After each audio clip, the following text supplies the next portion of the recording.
Hello friends, welcome my YouTube channel. आज आम गोटे नुआ रेसिपी करवा माछ मंजी भजा। मुझे माछ मंजी को धोई रखी। एबे आम कटा जाइथिबा पियाज को पकाइबा। पियाज टिके भाजी देला परे सेथरे किछि कटा हैथिबा लंका पकाइबा, कंचा लंका ताकू भल से मिक्स करबा। एबे सेथिरे माछ मंजी पकाइबा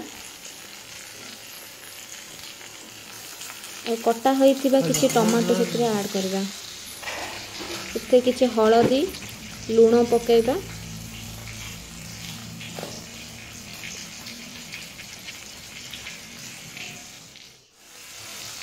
सबू गुड़ाक भल से मिक्स करदबा। मंजी को बारंबार मिक्स करबा, नहेले से गेटा हो। मिक्स कर सारा परे फाइनली आमर रेडी हो सारी मंजी भजा।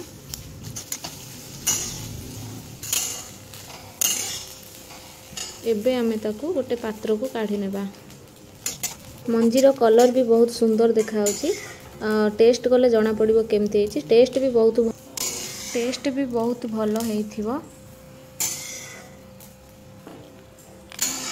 फाइनली पूरा पूरी रेडी हो सारी आमर माछ मंजी भजा। बहुत सुंदर देखा। मो वीडियोटी भल लगी like comment share and subscribe करदेवे। Thank you.